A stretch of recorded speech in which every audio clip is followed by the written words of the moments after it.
સાત વસ્તુ એવી છે કે આ શરીરમાં આવે ને તો મને ને તમને બહુ નડી જાય. એટલે ગીતાજી કહે કામ એષ ક્રોધ એષ રજોગુણ સમુદ્ભવ.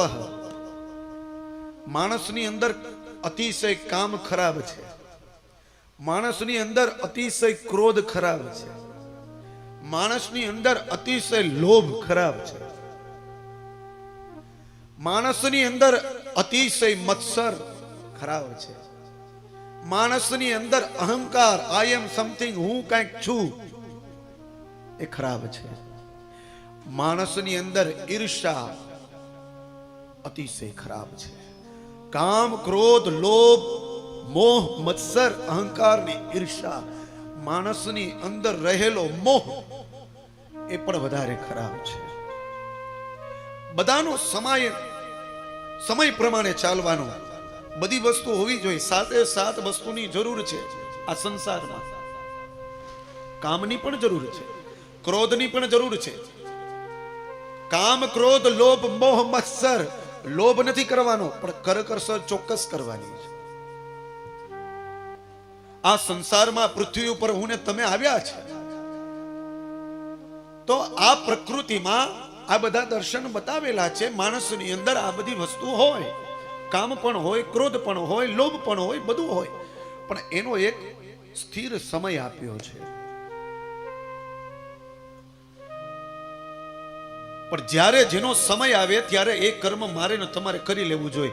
એટલે આપણું શાસ્ત્ર એમ કહે કે શતમ વિહાય ભોક્તવ્યમ. જ્યારે જમવાનો સમય હોય ને ત્યારે 100 કામ છોડીને જમી લેવાનું. શતમ વિહાય ભોક્તવ્યમ. બીજો સમય તો કે સહસ્રમ સ્નાનમાચરે. 1000 કામ છોડીને જ્યારે સ્નાન કરવાનો વખત આવે ને ત્યારે નાઈ લેવાનું, પછી રાહ નહીં જોવાની. ઘણા લોકો સવારના વહેલા જાગીને મોબાઈલમાં પડી જાય, પછી નાવાનું ભૂલી જાય. ઘણા લોકો સવારે વહેલા જાગીને સૌથી પહેલા નાસ્તો કરે. ઘણા લોકો સવારે વહેલા જાગીને ન્યૂઝપેપર વાંચે.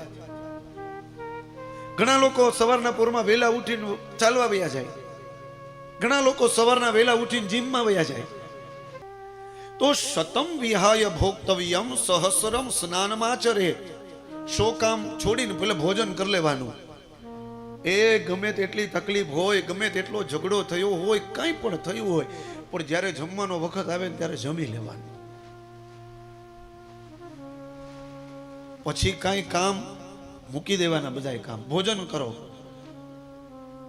1000 કામ છોડીને સ્નાન કરી લ્યો.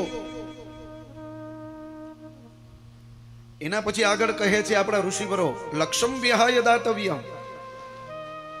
1,00,000 કામ છોડી અને જ્યારે દાન દેવાનો સમય આવે ને ત્યારે દાન દઈ દો. અવસર વારે વારે આવે નહીં સાહેબ.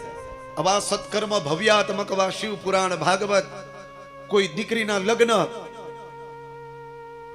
આ બધા સમય ક્યારેક જ આવે.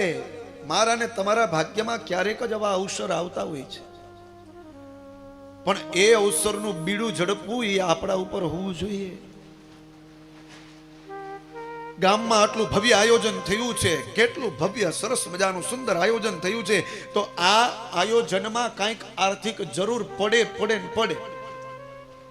તો આપણાથી જેટલી પણ વ્યવસ્થા થાય આપણે કરવી જોઈએ.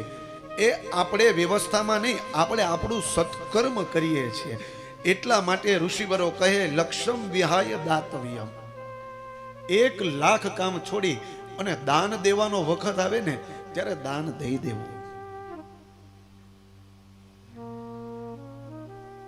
ત્યારે લોભ નહીં કરવાનો. ભગવાને આપણને આપ્યું હોય ને, ભગવાને આપણા ખીચામાં 1000 રૂપિયા આપ્યા હોય ને તો એમાંથી 100 રૂપિયા વાપરી નાખવાના.